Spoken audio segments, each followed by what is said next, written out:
is up, everybody? How are you doing? Oh my gosh, this is the very first EduMatch community forum, and we were just saying right at the beginning, somebody made the comment that it's super cool that we get to do it with this crew because we have some EduMatch originals in the house. So we're going to be talking about our topic today, which is new developments in AI. Oh, and we have another family member that we're adding to the mix as well. So this is awesome. And like somebody said on Facebook, awesomeness. Yes, indeed. Yes, indeed.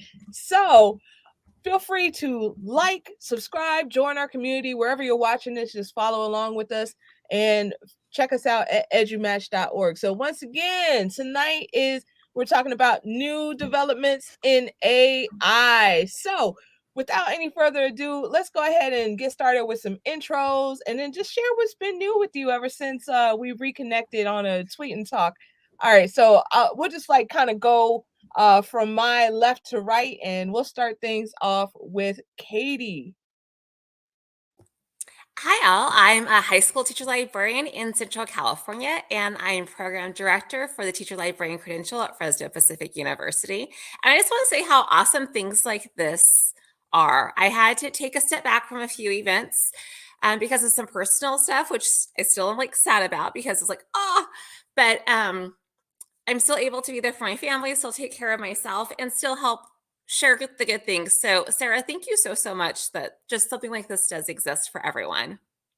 Oh, well, thank you so much for everything that you brought to our community. All of you, like, all of you have been just instrumental in building EduMatch and just bringing pieces of yourself to the community. So thank you, thank you, thank you so much.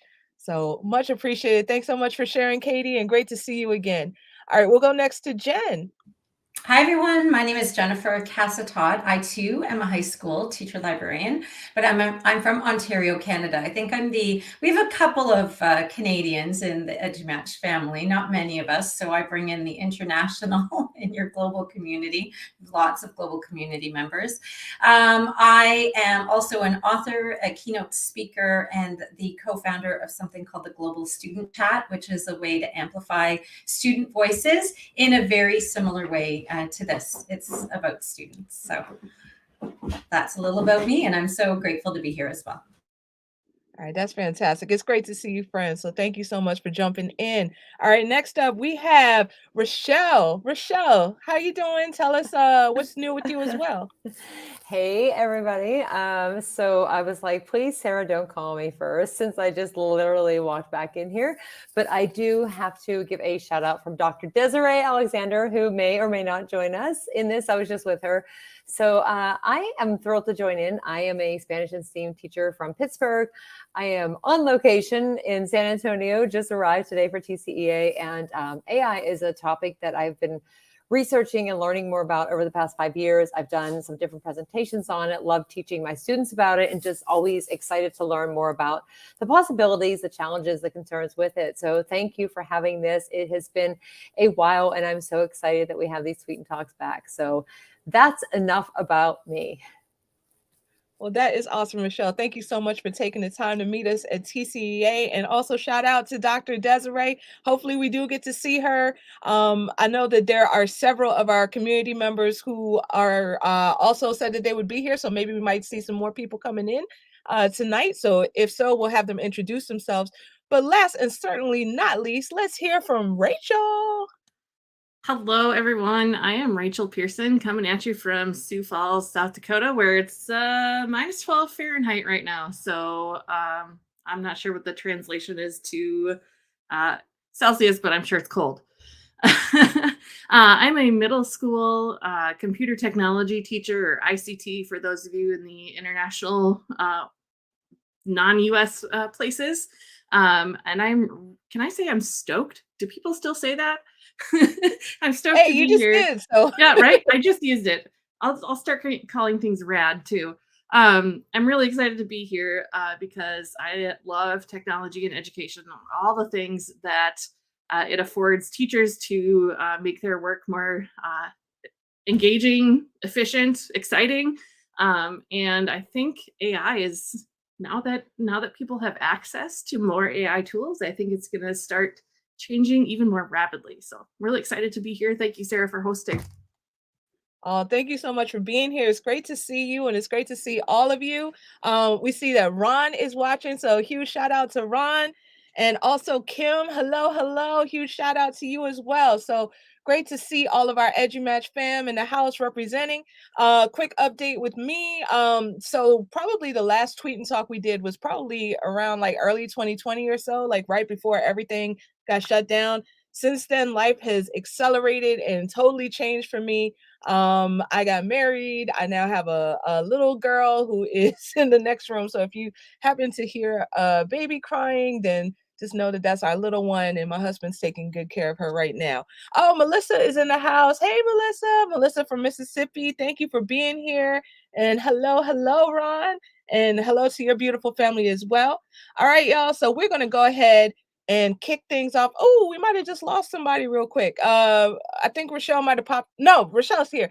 Wait, who did we lose? We lost Rachel. But Rachel. hopefully Rachel will be back. Yes, indeed. Yes, indeed. But we're gonna go ahead and kick things off. All right, she's getting reconnected right now. So here she is. So we're gonna add her right back in the mix. So, oh, and before we officially get started, we'll just talk about the little change to the format. So we used to do tweet and talk every Sunday night at this time. So this is the EduMatch Community Forum, the very first EduMatch Community Forum. So very similar feel. We have switched to the StreamYard platform. So it's no longer a tweet and talk, but it's like you can still comment, you can still interact. We have this everywhere. Hello to the person tuning in. Hello. Yeah, so we have this going in our Facebook community. We have it going on Twitter. We have it going on YouTube. We have it on our website, edumatch.org. So definitely check us out. It's not going to be every week, but we're going to do this every so often. So enough talking from me. Let's go ahead and jump into our topic, new developments in AI. So whoever wants to start, what have been your experiences with new AI tools in education?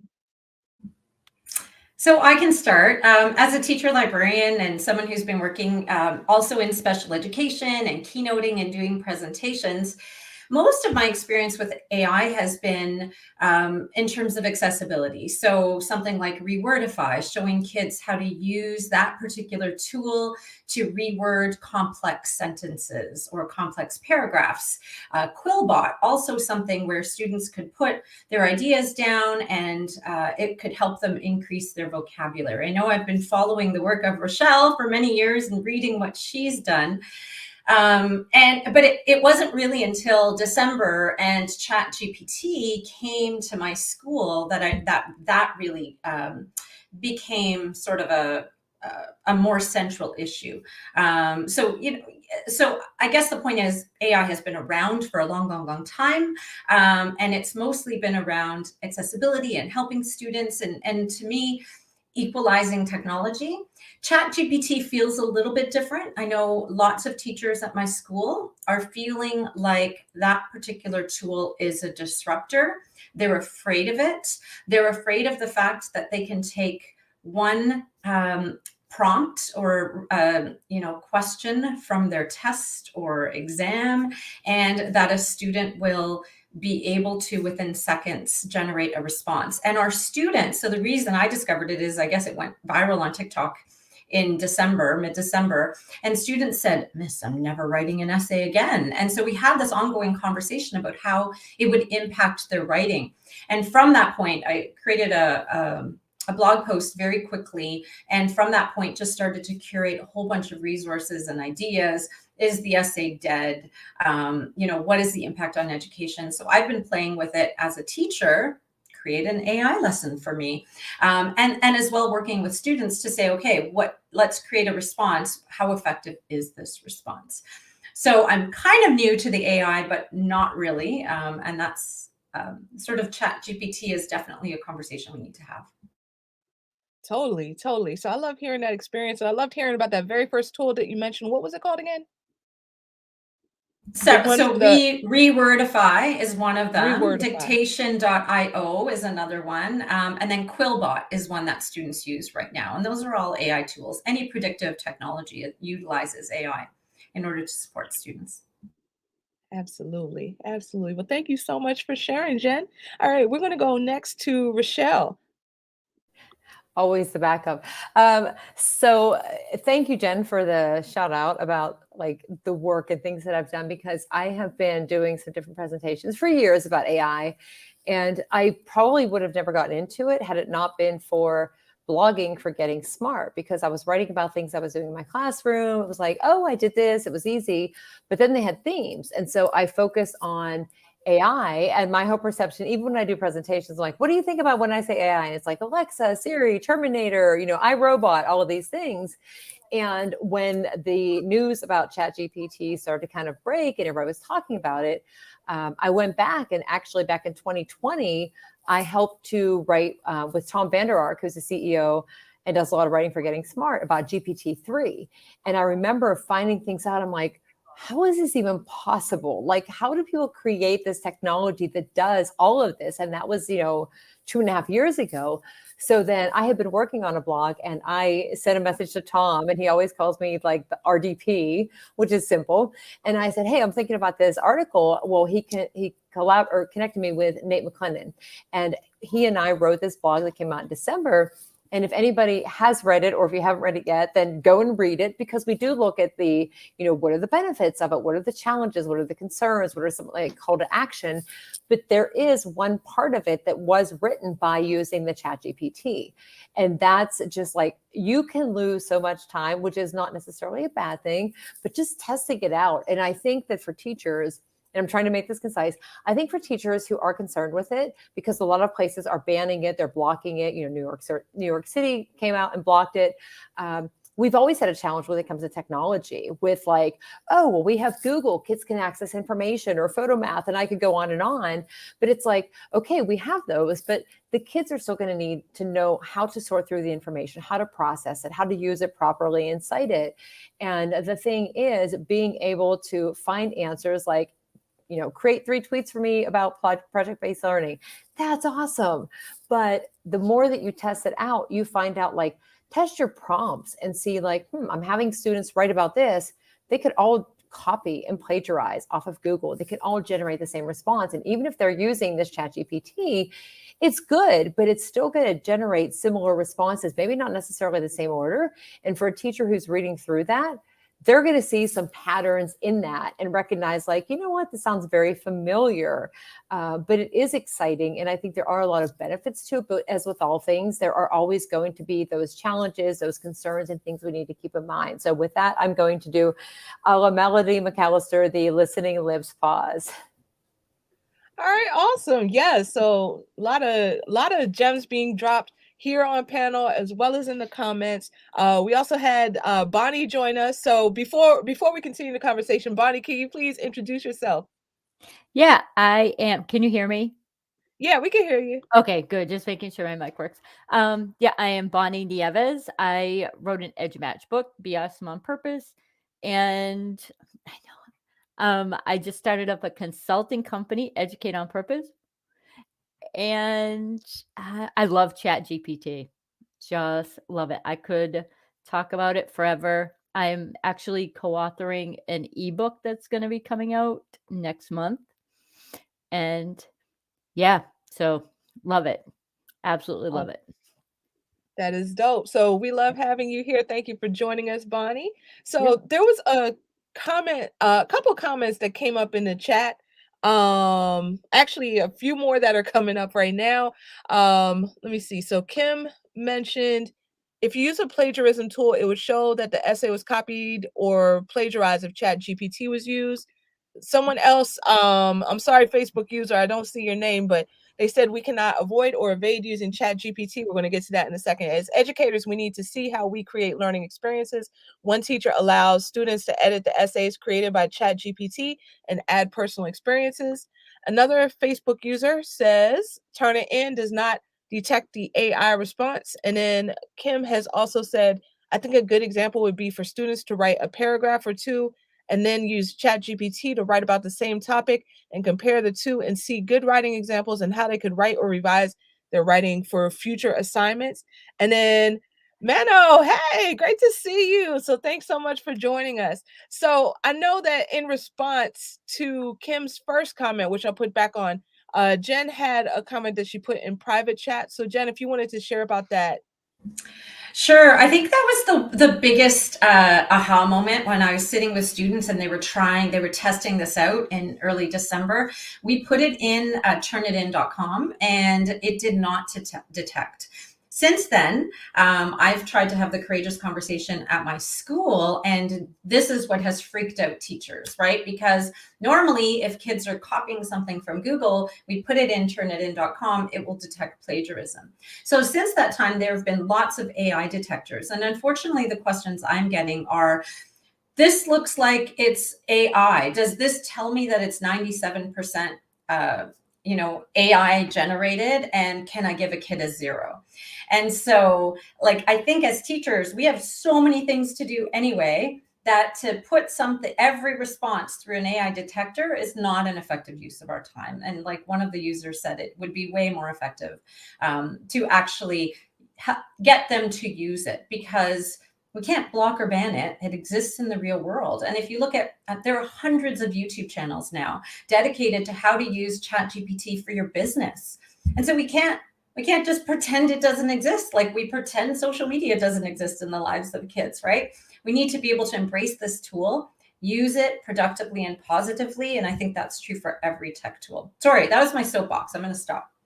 No, that's awesome. Thank you so much for sharing that. And also thank you to Facebook user who dropped this great link about how Turnitin reassures educators with promise of AI detection software. Cool, cool, cool. So we're going to now kick it over to Rachel for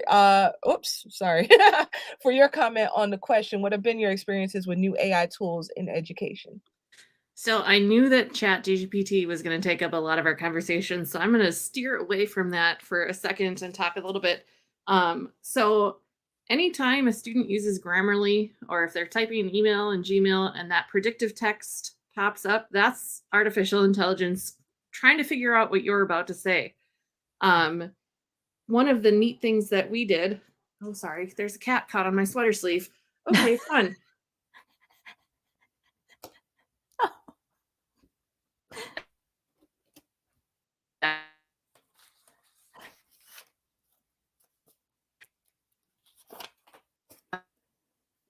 Okay, you might be having some technical glitches really quickly, but hopefully we'll get you back on to finish that thought, because there you go. There you go. All right. I'm sorry. We lost you for a quick second, but go ahead. All right. And I'm sorry, we lost audio on you really quickly. But while you're reconnecting, Kim posted a comment. If you know your students' writing, you should be able to tell Chat GPT was used if there's a big difference in their writing now compared to past written responses. And Amanda's saying need to shift the paradigm and skills we are teaching prompting and having students check accuracy. Like the calculator invoked fear with math educators, Chat GPT is doing that now. Calculators didn't go away, neither is AI. Fantastic. All right, Rachel. So right back to you. All right, I think I'm back up now. I apologize All for that right. interruption. Yeah, no, you're So good. in my 8th grade class, we just finished a week-long thing on graphic design, and for our last day of that, I said, we're going to use some AI art generators to see what's going on. So we had them look at thispersondoesnotexist.com to automatically generate some random faces of people that don't actually exist. And then we went into Canva and we're using the text to image tool inside of Canva to prompt the AI to create us an image on something. And I had a lot of students who were typing in names of famous people, like their favorite artist, musical artist, holding a puppy or eating a pizza with a cat or something like that. And they were just amazed that this AI text generator could spit out an image of whatever they were describing. Were they always amazing and great? No, but it's amazing to see the beginnings of what could be possible. And I think that is the important thing that people are really excited about, is because it's become so accessible that it's becoming very exciting. And I also want to drop another tool for educators specifically. It's called Education Copilot. It's an AI website that is specifically focused for educators. So their workshop, I'm just looking at it right now, has a quiz builder, a lesson planner, educational handout, PowerPoint generator. It'll generate 15 slides for you. A context builder for whatever your lesson is on. Writing an email to a parent, it has a generator for that. So there's a lot of things there that are specifically good for teachers. And so as comparison for that, I think the language of the responses that you get is not as sophisticated as ChatGPT, but I still think it gives you a super place to get started on whatever lesson you're creating or an email you have to send to a parent. Oh, what was the link? Thispersondoesnotexist.com. All right, thispersondoesnotexist.com. Great. Thank you so much for those Yes. resources. And Kim is also asking, was it educationcopilot.com? Correct. Yep. All right. Fantastic. Well, thank you so much for those resources. And in the house, we have Doc. Hello, Dr. Desiree. Thanks so much for joining us. Could you please introduce yourself? Yes, hello everyone. I am Dr. Desiree Alexander. I am the founder, CEO of Educator Alexander Consulting, and I also work for a nonprofit, the deputy director for a nonprofit, and I'm happy to be here. Yes, we are thrilled to have you. So thank you so much for joining us. All right. So we're going to go next to Bonnie for your experiences with new AI tools in education. Yeah, my experience is specifically with ChatGPT, I mean, except for like the passive use of other AI tools that everyone uses. But for ChatGPT, I started having kids use it like intentionally before they even discovered it on their own. I was using it to help them to decrease the cognitive load that it takes to like start an essay or to set up an outline for a research paper. And for questions that, well, an example would be a student saying they want to do their research paper on Botox, but they're not sure how to set it up. So not having them log into ChatGPT on their own accounts, I used mine and just asked, how would you set up a research paper for Botox and what would the outline look like? And it provided the outline. I copied it, pasted it into a Google Doc and shared it with her. And she wrote her research based off of that. Then she took that draft and I put that into ChatGPT and asked, how well does this paper explain Botox? And it provided feedback in like under a minute. And then asked, what is some actionable feedback to improve this paper? And I copied that and gave that back to her. And she wrote a beautiful research paper on her own with citations, just with that little bit of help from ChatGPT. And for the teachers or for the people who are concerned about plagiarism and things like that, and plagiarism is going to happen now, I think, just because it seems like the easiest thing to do with it. But once we help kids understand how powerful it actually is, they hopefully will realize that using it just to write essays is a waste of its capabilities. And it's going to hopefully help teachers to start to return to the value of process over product, right? If a kid's turning in an essay written with ChatGPT and that's the first time you've seen it, then that's a larger problem than a student simply plagiarizing something. So there's that.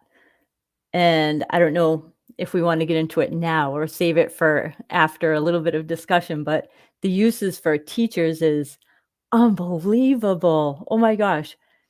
It can get so smart. It creates tables and all. It's amazing. Just amazing. But I'll yield my time. Okay. No, we're definitely going to get into that a little later on. So fantastic. Thank you so much, Bonnie. And Kim is saying Plagiarism isn't a new issue, but it may increase as well as the consequences increase to students. Hopefully, teachers use an incident as a teachable moment. Great. And then there is a Facebook user who says that Chat GPT and stuff like that can promote cheating for them, or they feel that it promotes cheating. And they say thank you for sharing, process over product. Okay, I don't know if it's the same person who said all three things, but we definitely appreciate all of the comments. Oh, and someone's saying people that write blogs are losing money because of AI fact checking. All right.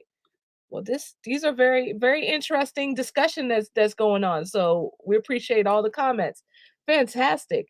All right, so we're going to go next to Katie.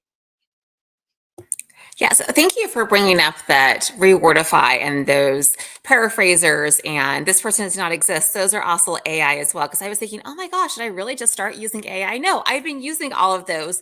And why do I use them? To make my life easier. When the hamster's just not going as fast as you want it to for whatever reason. Sometimes it's just life. Sometimes it's just like, oh my gosh, there's too many projects at once. So coming back here now, I've been using ChatGPT wildly just because of how much my time it can save. So that's my big experience coming back. Just in the last couple of months, I've used it to help me not write fully because I've never seen it do something that I'm 100% happy with. So there's a caveat all the way around. But to jumpstart writing letters of recommendations for my students, getting book reviews done for me, getting rationales for paperwork I have to submit to the district done. And I'm using it right now. I was having a fabulous conversation with this morning, getting a crime scene set up, giving me names of my suspects that are all like funny the way I want to. And I'll spend time thinking of that because I like being cheesy punny, but it just gave me all the names I want. Like, oh my gosh, this is amazing. Absolutely. Absolutely. I couldn't get to the unmute button fast enough, but yes, indeed. So thank you so much for sharing that, Katie. Much appreciated. Rochelle had something that she wanted to come back in and talk about regarding the blog. Yeah, indirectly. I teach, I do presentations at conferences, I write about it. And I had at FETC last week some sessions, and just, I'm not an expert, and I don't know that anybody can really say that you're truly an expert in anything. Or you might think like, I'm just, like you're saying that word I'm just a secondary teacher, a Spanish teacher.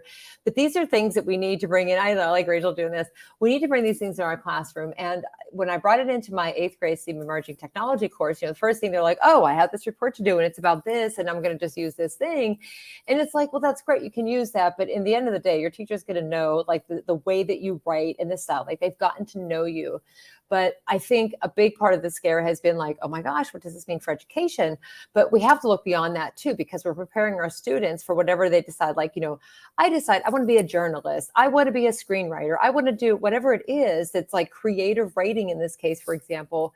And this could very well deplete those types of jobs because like, I got to write a book. So I'm going to use ChatGPT and it's done. And it does make things easier, especially like I said before with like Twitter, but just showing the students, as with all things with technology, like, okay, like when could you use this? You're stuck, you're struggling for an idea. So spark an idea. I mean, even fun things. Like when I spent the first like 3 hours on Saturday night, I was like 10 ideas for a party for an 8-year-old. What if the kids have allergies? What if they don't like to be outside? Like I kept doing the what ifs. And the other piece of it too, is like when they regenerate the response, it does, toggle them a little bit. So you might get the same, like I said, exact answers, but it pushes us to rethink, a lot of the things that we're using in education. And then, okay, maybe, and I had this question last week too. It was from an English teacher that said, I give students a prompt to write an essay. What if they all pop it into the ChatGPT? I go, well, they might. But then how can you leverage that? Okay, let's look, why don't you write your essay? Let's see what it generates. Let's compare it. Let's analyze it. Like, does it sound like human speech? Like, what are the ways that you can really go through and analyze it, and how can you improve upon it? There are, with all things, there's the good and the bad, but you can't get away from it because it's here. And coming up in the summer, it's going to be GPT-4, and it's going to have even more capabilities. So it continues to push us to think about what are we doing in our classrooms to prepare our students with knowing what technology is available, with what the skills are that they need. And clearly a skill that they need is to be flexible, adaptive, and whatever, like, oh, you want that job? Well, sorry, it's not available anymore because you got ChatGPT 3 or ChatGPT that's like generating it. So think of something different. And so you're building skills in the process, and maybe it's becoming an entrepreneur and figuring out a way to leverage that content writing that you think that you're not good at being creative, and using that in your business and having that be like a time saver. Like some of us mentioned, like it's great for lesson plans. It's great for Twitter chats and so many things. So, there's good and the bad, and my students have embraced it and really like seeing what the benefits are. And for teachers, the last thing I'll say is, even with some of the tools that we're using in our classroom, when we're looking at, not specific to ChatGPT, but looking at AI in general for personalized learning. I mean, being able to figure out where every kid is in the learning process every single day can take time. I give you a paper, I take time at home. But when you use some tools that now they're using AI, and it can give each kid their own personalized learning path in real time, that saves us the time to go and have those human interactions with those students, makes a big difference. And I think just having them, thank you, Melissa. I think just having all of those conversations, the biggest point that I try to stress is being open to discussion. You may not necessarily agree with somebody about the benefits, but just listening to the different perspectives, that is so beneficial on so many levels. And with that, I'm done. Great. Fantastic points that you are making, as well as in the chat, some fantastic points that are being made. Hello to Fonz. Hello, and also hello to Maggie and anybody else I may have missed, because the comments are coming pretty fast. So thank you all so much for tuning in. All right. So Doc, how about you? What have been your experiences with new AI tools in education? Well, I'm not in the classroom anymore, so I deal with teachers mainly and educators. So, my big thing is showing educators, how it can be used and how it can help and how it can increase productivity. So we were looking at that. I was working with a group of daycare center directors recently, and we literally built their employee handbook using ChatGPT. So, we said we wanted the handbook, it gave us the outline, and then we said, write the sick policy, write this policy, write that, and it did the whole handbook. And, it's one of those things where, we did a lesson plan for fractions for fifth grade, looking at different types of, so it can definitely help with productivity. I understand the argument about it makes it easier for our kiddos to cheat, but one of the things I think we do in our society in general, not to get too deep with it, is we love Band-Aids. We're always a Band-Aid society. So I'm like, okay, well, if they're, first of all, they were cheating before, let's stop pretending. And, they're like, oh, well, if they bring it home and they, how do I know that they're writing it? Well, how did you know that they were writing it before? So it's one of those things, is like, let's put it in perspective. First of all, cheating isn't new. But yes, of course, it's going to make it easier. But like Rochelle said, it's here to stay. So instead of looking at, oh my goodness, they're going to cheat, well, why don't we start teaching them ethics? But we don't want to go deeper, right? We don't want to go that deep into it. We just want to put a Band-Aid on it and say, well, let's get rid of this tech tool because it's going to, harm all of society. Well, maybe we need to start teaching them ethics, and we need to start talking about what is cheating, what is not cheating, what is giving credit for something that you did not create. Why don't we go that path? Why don't we go deeper with it? And it's because it's not, I don't want to say easy, because nothing about education is easy, but it's not, we oftentimes don't want to look at the deeper issue and just want to kind of put a Band-Aid on it and say, bad ChatGPT, and get rid of that. So, so those are my kind of experiences right now, just talking to teachers.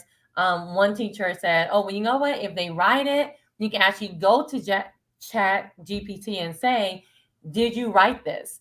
How much of this is AI? And I was like, let me try that, because that'll be another 5-minute tip. And I tried it, and it worked beautifully the first time. So I had it write a 2-paragraph essay on Hamlet, how Hamlet was a role model. It wrote it. I copied it back in a new one and said, did you write this? I was like, yes, I did. And I said, how much did you write? I wrote the whole thing. I was like, yes.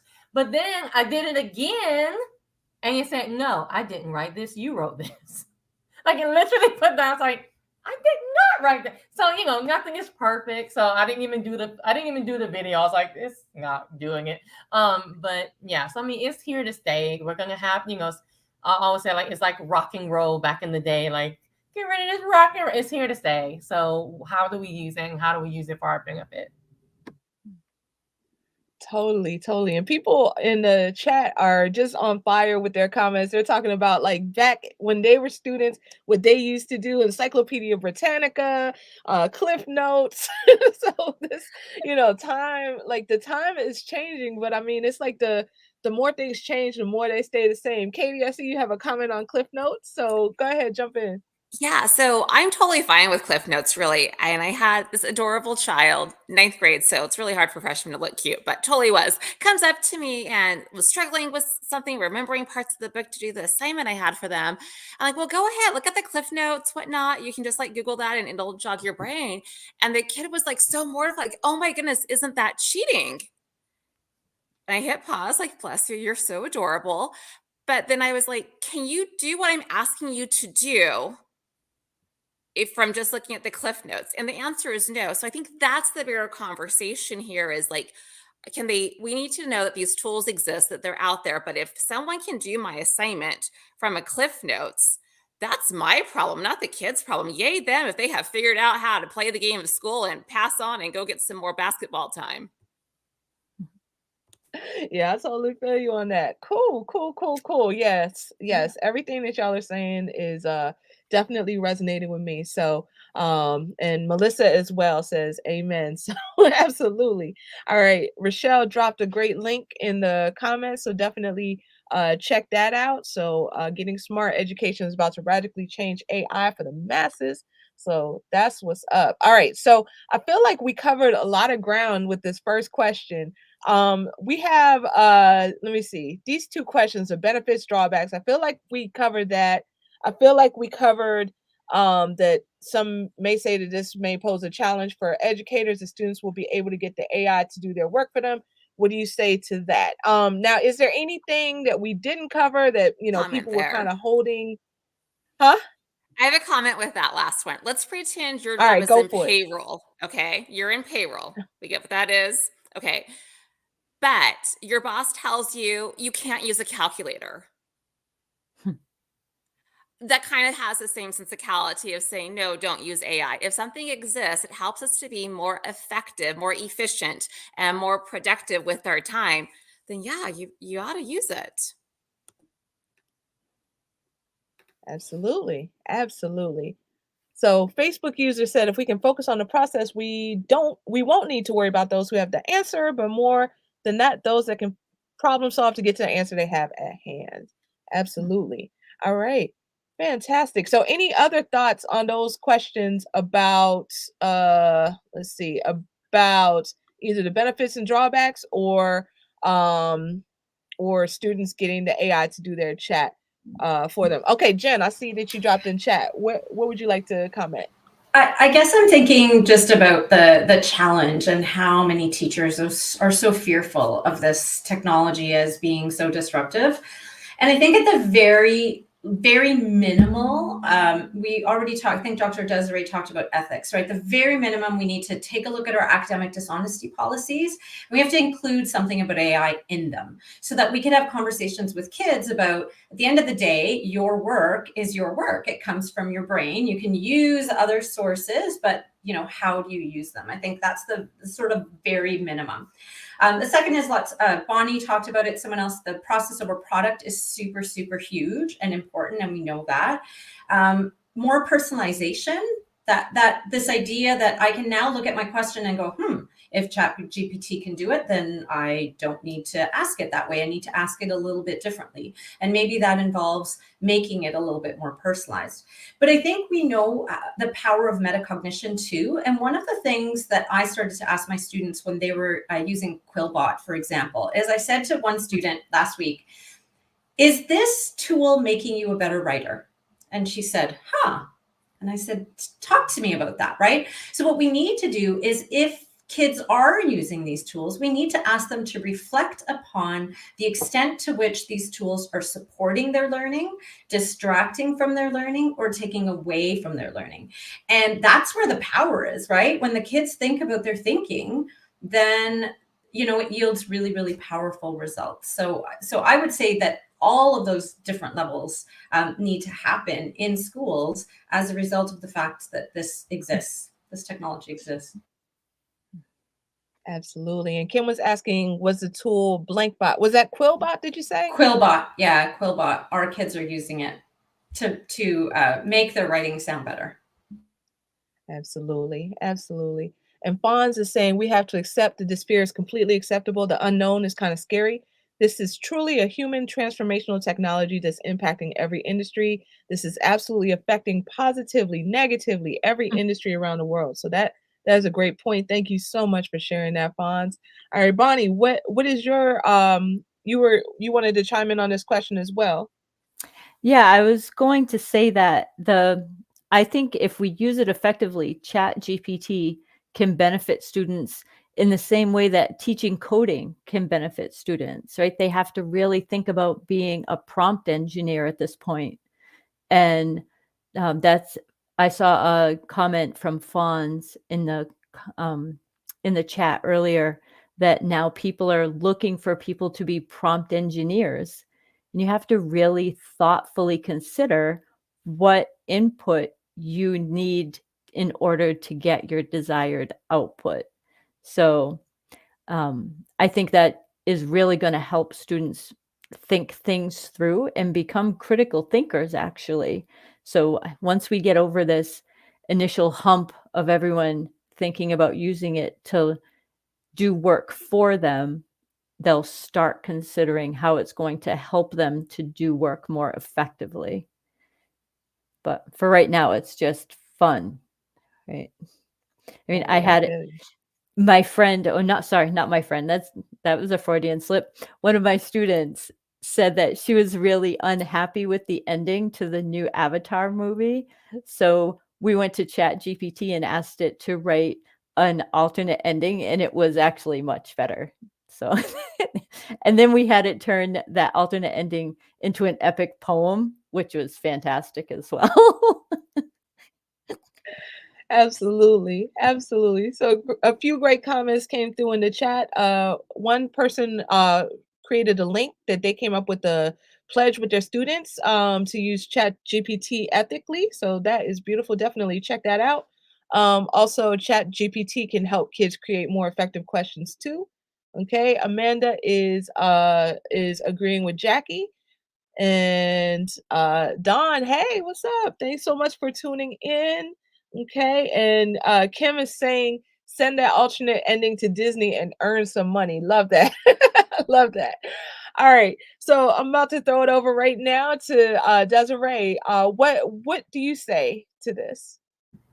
I think it's one of those things that we have to meet people where they are, especially those of us who are not in the classroom right now.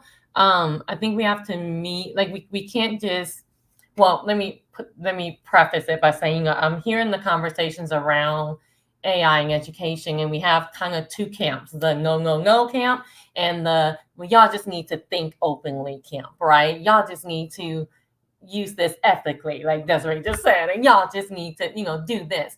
But I think it's one of those things where we are going through a monumental change, right? And anytime you have something like that comes in and changes society, that comes in and changes jobs as we know it, right? Comes in and changes how the education system needs to work, right? That is scary. That is frightening for a lot of people. So I think we need to meet people where they are, number one, with this. And, instead of because I'm seeing this kind of like almost war of pointing fingers of, like you're just old fashioned and you're just, woke and whatever, that we just need to kind of like chill out with that, because it's not going to help our students at all. It's just going to help us feel better on our side of the aisle, right? But we need to look at it as a change in society. And how will education keep up or will it fail?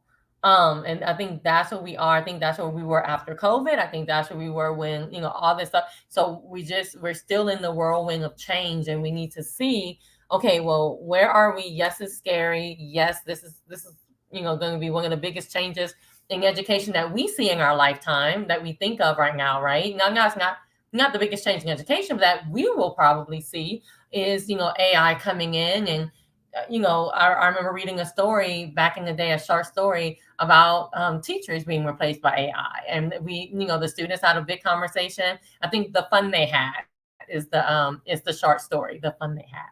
And the student had a robot teacher, and we discussed that as students. And that's way before AI and all this stuff. But it's always a scary thing to think that we need to change and that we need to update it, that something could replace us. But that's where we are. So I think, again, kind of chill out with the you should think this way and you should think that way, and kind of come together and see, okay, well, what's happening. just even analyzing, like, what is going on right now, and kind of like Porter guys, like, what is happening, like just screaming out into the ether. And let's start discussing what is going on and how can we use it. But I also think that sometimes we're speaking to educators and the people that make the laws and the people that keep education in the status quo don't know anything and don't know what's going on and don't see this big shift. So we also need them at the table, because education in general is going to have to change. Absolutely. Absolutely. We got to change to keep up with the changing times. I definitely hear you on that. So some great comments coming through in the chat. I'm just kind of putting them up as they come through. So thank you all so much for your comments. Yeah, this is totally adding to the discussion. All right, fantastic. Just in the interest of time, we're going to keep it moving. We might need to we might need to skip one question at the end, just so that we could end around 7 Eastern. But fantastic comments from everyone in the chat and from everyone on panel as well. Okay, so the next question: how have you used this in your professional life? Now, I'm about to try something really quickly, just to kind of show a demo for people who have not yet seen this. So let me see what I can do really quickly. Share my screen. All right. So once you get in ChatGPT, it just has you like log in, right? With your information, your Google or what have you, right? So we were talking in the EduMatch Facebook group, and I was talking about I wanted an app to pretty much shuffle things within different categories, like put them on random, and then to give me the code for that, like randomize things within the categories. Now, this is probably going to totally backfire since I'm doing it live, and if so, I'll just go ahead and edit this part out. But I said to Jennifer Bond that I'll try to make a video with this. So you can ask ChatGPT to do something like create a program where you randomize the to-do list within various categories. Now, I'm not a coder. I know a little bit, just enough to be dangerous, but oh, okay. Well, of course it's doing it's probably because I need to log back in. But I typed in a script very similar to this, create a program where you randomize the to-do list within various categories. And what it did is that it spat back a script for me in Python. And I was able to take that code and to just put it into a Python like replicator, I believe it's called. All right, let's try this one more time. And if it doesn't work this time, we'll keep going. But create a program that randomizes a to-do list within categories. Okay. So what it did when I typed in a prompt like this is that it thought for a second and then it gave me back some stuff in Python. Okay, so here's an example of a Python program. And here we go. This is the code right here, and it just types out the whole thing. And then I just like copied and pasted this, and it didn't work at first, and I told it it didn't work, and it went back and it troubleshooted or troubleshot, and it came back with a script that worked perfectly. So it's really crazy, like how how it can do this. So just wanted to show that quick example of that. Okay. So I'm going to stop sharing. So with that being said, my question to you all is, how have you used this in your professional or personal life? Whoever wants to jump on this first. Well, I've gone all over the place with it, from asking it for the best sides for my Christmas dinner. And that was an interesting process because it's made me think of similarly, like, what do you think about to decide if you're going to use a browser to do your research versus Pinterest? And now I'm like, okay, sometimes now I'm using ChatGPT basically to do my searching to get it all quickly, and they will consolidate it for me and do that extra layer of work that, yes, I could have gone and found all those pieces, but they did it in just seconds for me. And earlier I mentioned doing some reviews with it. And some of the books I was working on were current because we're all about current literature, right, Jennifer? So it didn't have the information. Like, I'm sorry, I don't know that book because it's not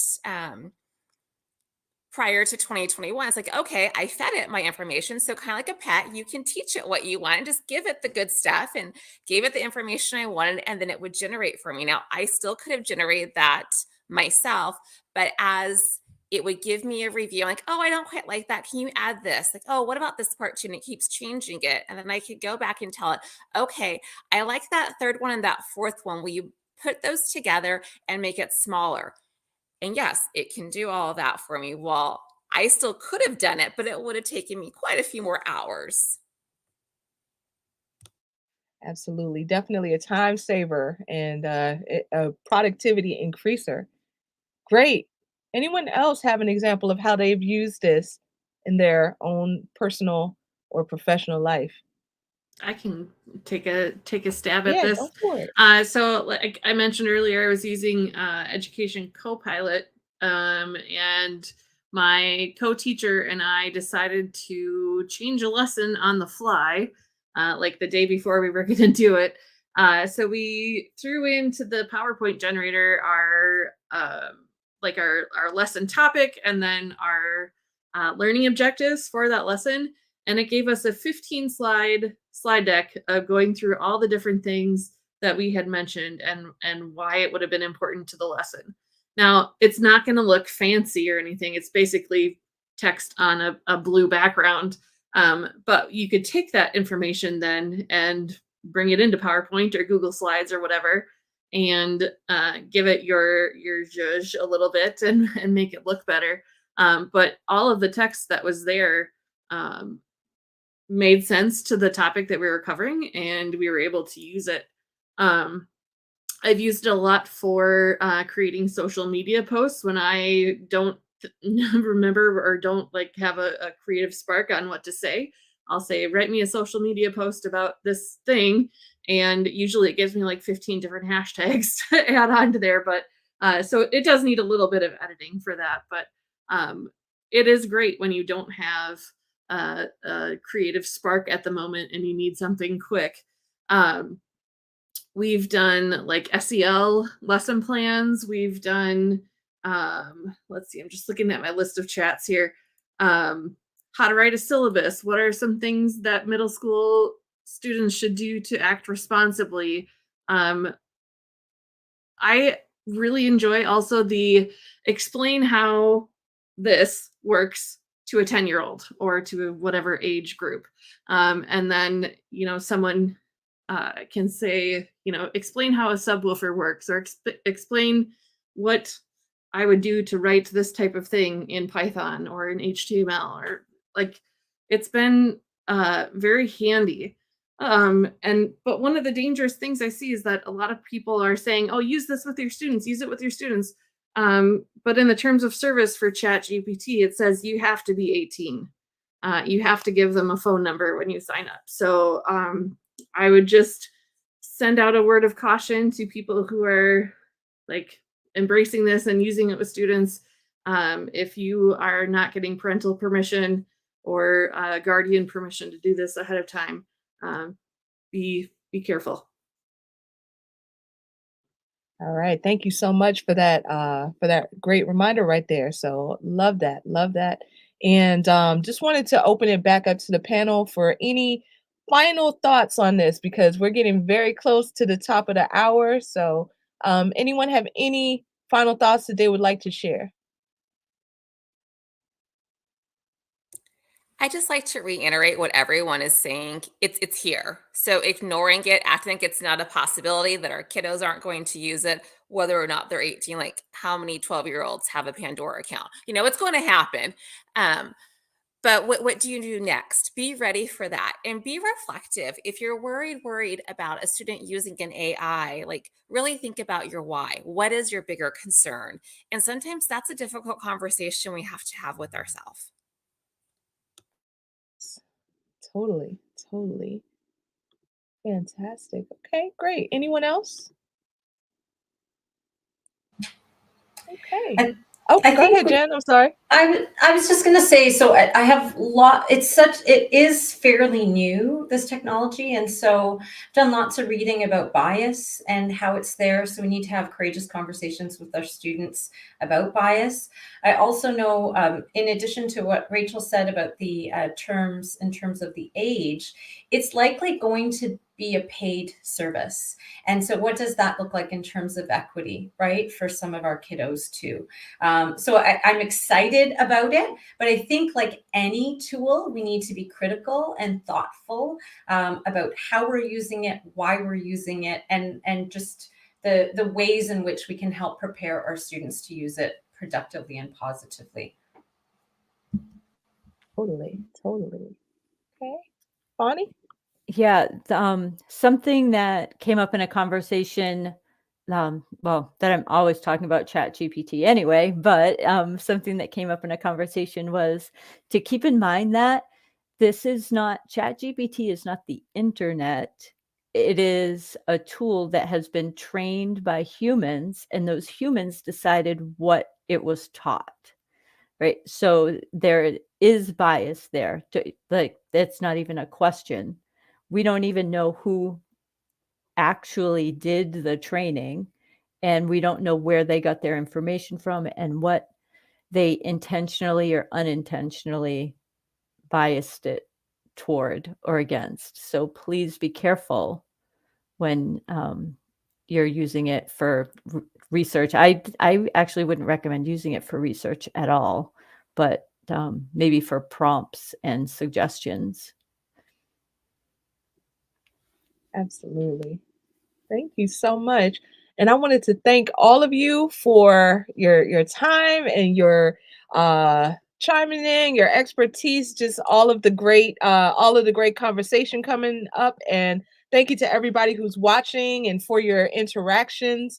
This was a great combo and a great way back into our EduMatch community discussion. So we're going to do this again. Just keep an eye out. If you are not already signed up on our mailing list, and I promise to do better in 2023 with the newsletters. So next time we have one, then just look out for a newsletter that's going to be looking for participants. So date TBA, topic TBA, but wherever you're watching this, like, subscribe, join our community. Facebook, Twitter, YouTube, we're everywhere. Instagram. We just got a TikTok yesterday. So just find us on the different socials. So really want to thank y'all again. Check us out at edumatch.org. Our next launch that we're going to have is Dr. Eileen Winokur on the 21st of February. And also want to encourage y'all to check out EduSnap 22, which is available now. You can go to edumatchpublishing.com. I know Rachel has a chapter in there. She kicked it off. Do any of the rest of you on this one or in a previous EduSnap? I know we have previous EduSnap people. All right, great. And we also have previous Maker Book people as well. And we have EduMatch authors in the house. So everybody, we got something for everybody. So thank you again, everyone. Oh, and one last thing, we are firing up our EduMatch professional learning. It's been going on for a couple years now, but now it's starting to pick up some serious steam. So if you're looking for professional learning in your school or district or organization, then just contact us and we'd be more than happy to help. So again, thank you so much to everyone. Much love, and we will catch you next go round. And I'm just going through all the rest of the comments. Thank you, everybody. So we'll see you all soon. It's Edge Match. Edge Match. It's Edge Match. You're at Edge Match.